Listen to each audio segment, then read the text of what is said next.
My experience, my personal experience, sort of throws that idea out the window in a really interesting way, because I hear this argument that really, when you have a national award-winning coach, people will do exactly as you say. But the strangest thing happened with us, where we had a coach who actually had a really, a very weak winning record. He hadn't been able to win a championship in British Columbia for 23 years. And, he'd dropped down from the A level to the B level, and he still was not able to win a championship with his team. And yet, when we ultimately went forward and said, look, and there was multiple parents and 14 kids came forward and gave elaborate testimonies, they still stood 100% behind this coach, and he never missed a day, and they insisted that the problem lay with the students. So even when we have a coach who doesn't have an incredible winning track record, and when you look at the coaches that have been fired in the last few years at a high level, you look at Kelly Greenberg and Doug Wojcik and Mike Rice, it's not like they were the best coaches out there and it was just painful to let them go. So what is it about the fact that even when you have a coach who's okay, or maybe even in our case, actually doesn't have a great winning track record, and we still reverse the whole situation and we say, you know what, it's the fault of children. When children speak up and say, I don't like the way I'm being treated, it's their own fault. So there's a phenomenon out there called the backlash effect, and the idea is that when you present somebody with empirical data and clear, correct facts about something, and it goes against their personal position, they will become even more vehemently argumentative about their position. Rather than going, oh, now I see the data, I totally get what you're saying, I'm on your side, they actually become violently opposing to you. And that's what I think we're seeing is we're now putting out data on this, that this is what it does to the brains when we speak abusively to children. These are the injuries that are coming out by overspecialization. This is what's happening, and instead of people going, oh, wow, we really messed this up, they go, you're just making snowflakes out of our kids. You're just softening the next generation. Or the other side of that is, the other reason why we just let this slide is because, and I'm going back to hammering on the education of coaches and the way we're doing it. You brought it up at the beginning. You said, we talk science. Where in coaching is science brought up? Out there, the people listening right now, if you're a coach, I want you to think back to all of your licensing courses and your continuing ed courses and how much of the science did you dig into? We're dealing with human beings. Teachers have to take courses on ethics, on psychology, on sociology, on learning behaviors, on classroom management, on child development and physical and emotional development. Coaches don't take any of that. It's can you skill and drill them? Can you run them till they fall? Can you teach the skill? Did you play the game? You can coach. Why? Because that's the way it was done 50 years ago. Well, folks, if you go in to see your cardiac surgeon and you're having issues with your heart, and he says, hey, I'm going to do this procedure that they've been doing for the last 50 years, are you going to let him do it, or you or her do it, or are you going to go seek a second opinion? Because most, as John Kessel from USA Bible says, most cardiac surgeons get sued if they're doing what was being done just 18 months ago. The science has changed, and yet we don't have any science at all in the discussion when it comes to training coaches. Did you play the game? Awesome. How was your coach? Well, he treated me like that, and I turned out fine. Well, then you can coach. Did you turn out fine? You're calling kids donkeys. Well, that's how my coach did it. So we just continue that. My parents smoked in the car with the windows up when I was growing up because we didn't know the dangers of smoking. Should I do the same to my kids since it was done to me? Yeah, that's exactly it. And, smoking is the most interesting analogy because it goes back to what you were saying about firemen. And I wrote an article about the fact that in schools, we are absolutely vigilant about fire. We are terrified of fire. We take our kids through drills. We get our buildings up to code. And in actual fact, and we bring in the experts. We bring the firemen to our schools. We ask them, did we do it fast enough? Was it as effective enough? Did we make sure that no kid got hurt? So that we check all their names, everything. We know where every kid is.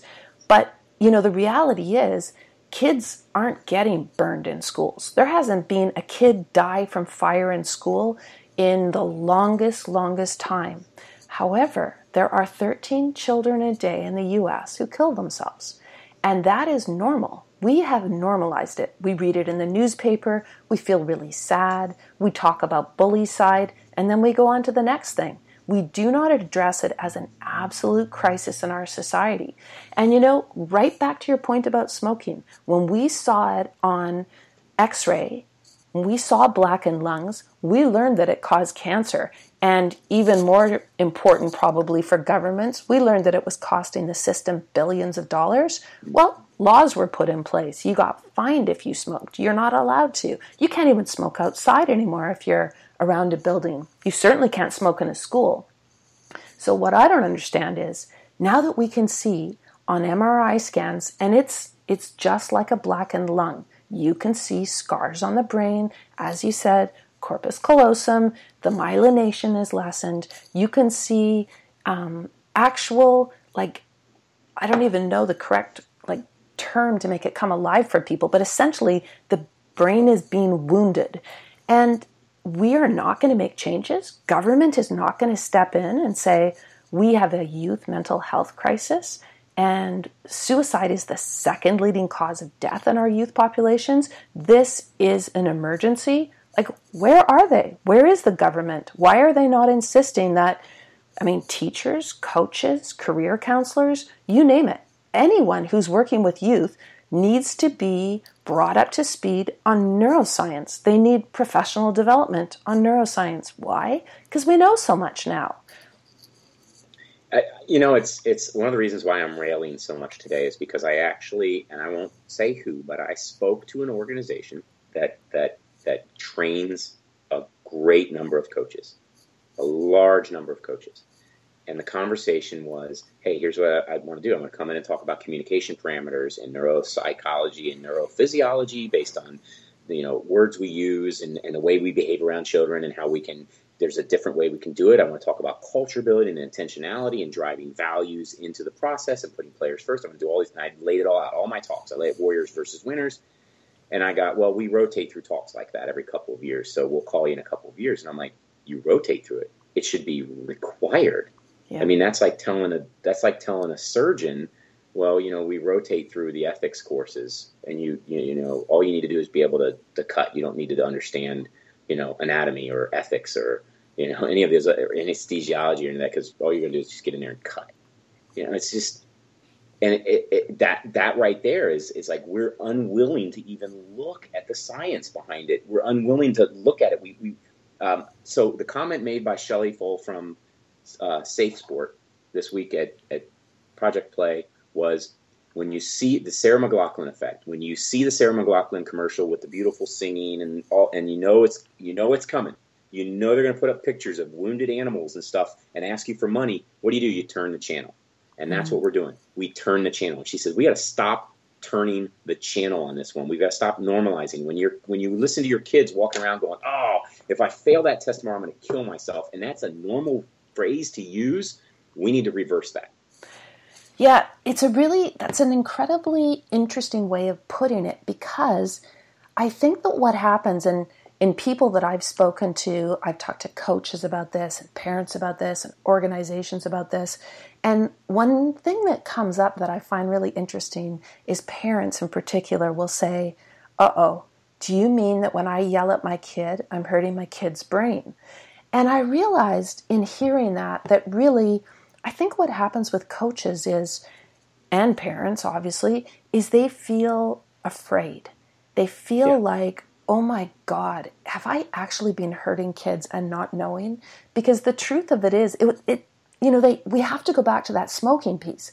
When our parents were smoking, they were not thinking that they were hurting us. There was no way. And when they found out, they fought their addiction.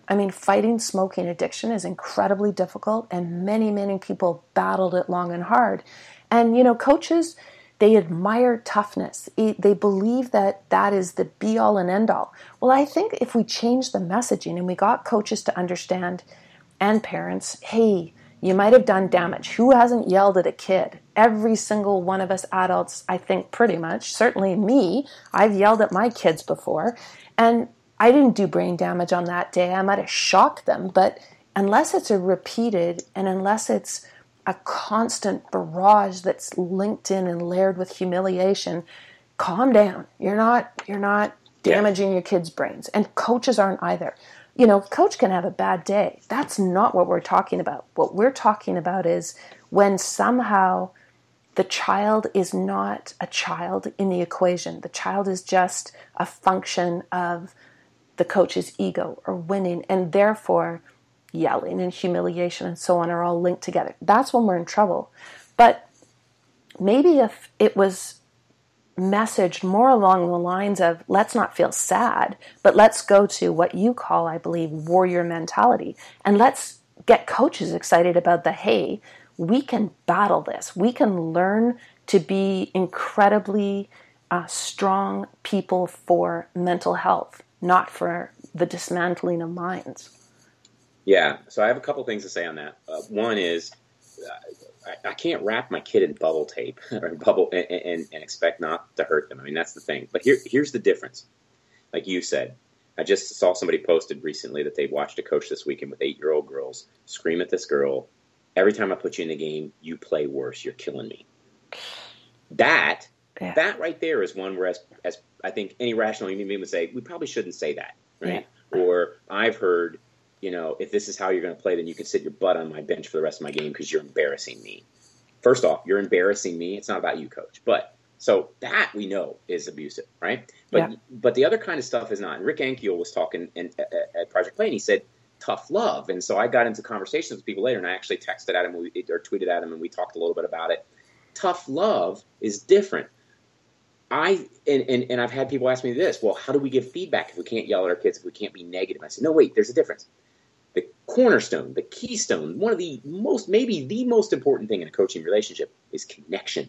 If you care about your athletes, you know the saying, if they don't care how much you know until they know how much you care. If you care about your athletes deeply, you're invested in them and they know this, and you've built that synchronization between the brains because they actually do sync up.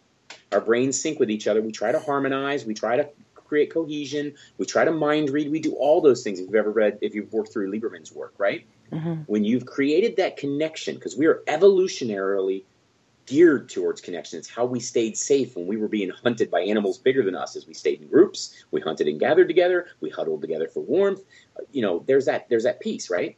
If you're creating that connection with your athletes, you can say anything you want to them based on the parameters of communication that you have already created and established the standards, and they will take it. When you create a warrior mindset in kids and they know you actually love them, if you lead with love, then you can say things to them that sounds demanding and gets their very best out of them and creates warriors. You don't have to demean them, but you can demand excellence. And that's one of the things I wanted to address. The other thing is you brought up the warrior mindset. When we talk about warrior mindset, everybody wants to say, oh, your way is soft. And I've had people say, well, you're just a good Christian and you're soft and you don't get results. Actually, I get results. That's the thing. I mean, I got the same results as other guys, and I never had to scream at my players or fear-monger my players or throw chairs out onto the basketball court to get my results. Mark Richt at University of Georgia got results. And what did he say to his kicker when the kid was stepping up to hit the game-winning field goal and big money's on the line because his bowl games are on the line and next year's scholarships are on the line and NFL draft placements are on the line and coach's job is on the line? Big money was on the line for this, under 21-year-old kid. They're just kids still at that time. Their brains are still forming. He grabs them and says, regardless of whether you make this or not, I love you. If he can do it big time at that level, we can do it too. Warrior mentality doesn't mean you wrap them in bubble tape or being gentle in the way we speak to our kids or altering the way we speak to our kids doesn't mean you wrap them in bubble tape. It's you change your patterns so you're creating warrior mentality. You use certain words that are building resilience in them, that are activating the analytical brain, that are reducing the fight or flight response. You use words and language that empower them to own the process. And the last thing I want to say is everybody thinks that admitting that you have a psychological issue, okay? My son and I were going over his math problems recently, and he got really upset and really angry. And I said, "Let's work through some techniques to calm down and get your blue head back." And because your red head's taking over, the amygdala is running the show right now, and that dude doesn't need to be in charge of anything. So let's calm back down. And he's like, I don't have a problem. I don't need to see anybody. I don't want that stigma. That's the problem is we put a stigma on that, right? Mm-hmm. Nobody would argue with me that one of the toughest warrior sport